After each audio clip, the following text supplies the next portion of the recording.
tardes, amigos de La Palabra del Modo. Nos encontramos en el local de la Asociación Nacional de Periodistas con la señorita Zuliana Lainez, secretaria general de la Asociación Nacional de Periodistas y directora de Crónica Viva. Zuliana, muchas gracias por la entrevista. No, por favor, al contrario. Nos está brindando. Crónica Viva tiene muchas visitas, pero ¿cuántos años lleva en realidad Crónica Viva como página web? Bueno, Crónica Viva nació exactamente en enero del 98. ¿No? Y tiene ya más de 11 años al aire y yo diría que es una experiencia bien interesante para la ANP porque en realidad surge en una coyuntura en la que ninguno de los medios de comunicación masiva le daba espacios a las notas gremiales, ¿no? La ANP hacía una marcha en algún lado y obviamente que la mandaba a todos los medios y nadie sacaba ni una línea. Entonces, por el gobierno que estábamos viviendo y por toda la presión que luego se supo y todos los negociados que habían con canales, con prensa impresa y con radios, con algunas radios, pues lo que hicimos fue un poco crear un medio que nos permita difundir información de la ANP, de las marchas que hacíamos, de las protestas cuando golpeaba a un periodista, pero también que incluyera información de otro tipo, política, económica, deportes, espectáculos. Entonces nació Crónica Viva como un diario, no como una web especializada en los periodistas, porque no queríamos que solo nos lean los periodistas, sino con la idea que nos pueda leer la comunidad y el colectivo en general, ¿no? Y surgió como un mensuario, luego fue un semanario, luego empezó a editarse 3 veces por semana y desde hace más de 5 años se edita diariamente, ¿no? Y además se edita con toda la dinámica que tiene un medio digital, que es actualizarlo unas 40 veces por día y tener un equipo trabajando a las 24 horas, ¿no? Claro, y dígame, ¿qué tan complicado es dirigir un diario virtual de tal magnitud? Pues? Bueno, obvio que es difícil porque el soporte virtual te crea en realidad una nueva forma de hacer periodismo, ¿no? O sea, en internet es imposible, por ejemplo, poder manejar extensiones que en algún momento la prensa impresa sí lo hace. ¿Tiene muchas diferencias?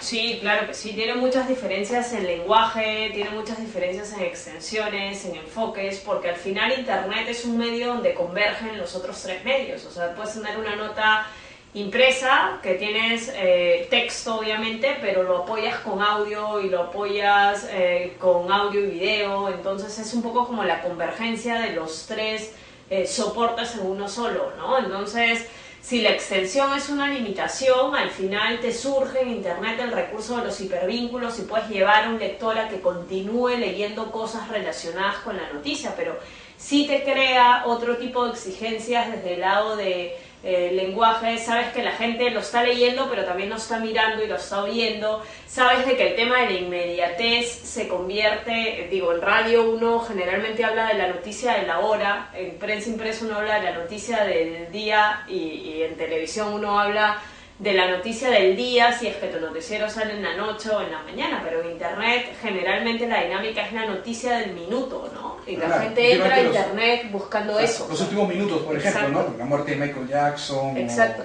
Pero además porque en internet el lector tiene una demanda constante de información. O sea, entra hoy a las 9 de la mañana y a la 1 vuelve a entrar a la página esperando encontrar otra cosa y a las 3 quiere otra cosa y quieres que todo el tiempo le estés actualizando la información, ¿no? Entonces eso te genera también dinámicas de trabajo diferentes porque no puedes hacer como en el medio impreso un cuadro de comisiones para todo el día, sino que prácticamente tienes que estar pauteando comisiones minuto a minuto, ¿no? Claro. ¿Tú sabes del inicio de Crónica Viva? Sí, claro que sí. ¿Y qué tan difícil fue el salir con un medio de información en una época tan difícil? Además fue muy complejo porque en realidad era la época en la que internet recién empezaba a ingresar a Perú. O sea, esta fue una apuesta por un medio. Primero que en el 98 era hasta extraño que alguien pudiera tener un correo electrónico. O sea, sonaba extrañísimo que la gente tenga el hábito de entrar a internet. Ahora esa realidad es totalmente diferente. Era el tiempo de las computadoras inmensas. Exacto, pero además... Ahora de 2 soles. Exacto. No, y es más, ni siquiera las cabinas estaban todavía activando como menos al fenómeno de ahora. O sea, yo recuerdo muchísimo que cuando surge Crónica Viva, que es enero del 98, que además se trabajaba en una oficina de este mismo ambiente, del 5º piso, en la oficina del frente, lo que hacíamos era tipear todos los textos y grabarlos en un disquete en esa época y llevarlos a Red Científica Peruana, que era el lugar, la empresa que podía insertártelos en el servidor para que puedan estar en internet.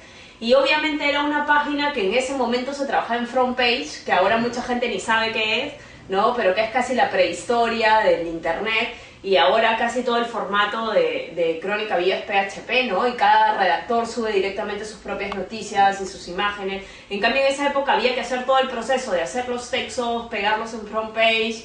Era imposible tener audio, video en esa época, era texto y fotos, fue con el tiempo, y era grabar eso en un disquete, llevarlo a Red Científica, esperar un día que ellos lo cuelguen y recién podíamos mirarlo, ¿no? Y eso tenían que hacerlo en un tiempo rápido, así, para que se pueda En hacer. ese momento era un mensuario, entonces había tiempo de redactar las notas, procesar todo, dejarlo en RCP, esperar que ellos lo suban, ¿no? Obviamente esa dinámica ahora en internet no podría sobrevivir. Hay que tener a alguien constantemente. Sí, claro que sí. Crónica Viva ahora, por ejemplo, tiene obviamente un webmaster dedicado a la página de manera exclusiva, ¿no? Porque además hay que cambiar banners y cosas, todo constantemente, no sé. Sentenciaron ayer a Fujimori por el tema de corrupción y hay que hacer ya el banner empezar a colgar todos los materiales, entonces tienes que tener un webmaster para eso, pero además tiene un equipo de redacción de la mañana, uno de la noche y uno de madrugada, ¿no? Entonces eso te permite tener la certeza que todo el mapeo de información del día se va a realizar correctamente. Tanta historia, tiene un montón de anécdotas también, ¿no? ¿Podría compartir alguna con nosotros? Sí, muchísimas, muchísimas, porque además en Crónica, y luego yo diría que casi a mitad de camino, 5 años después de iniciado Crónica, se dio mucho, tuvimos una época muy fuerte en que practicaban muchos alumnos de Bausati aquí, ¿no?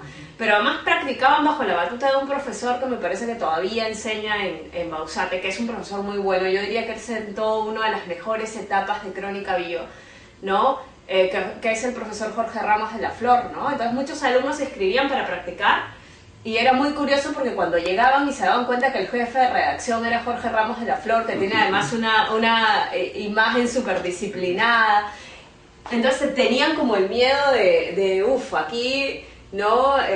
Vamos a trasladar toda una disciplina férrea, pero se daban cuenta al final de que el profesor del aula en la redacción sigue manteniendo la misma disciplina, pero obviamente tiene una perspectiva más de enseñarle al reportero a mirar. Yo creo que eso Jorge le aportó mucho a Crónica Viva, de mirar cómo gestar notas propias, ¿no? Que ese es un gran defecto de internet. O sea, mucha gente en internet, en un inicio lo que pensaban que era compramos 5 periódicos impresos y transcribimos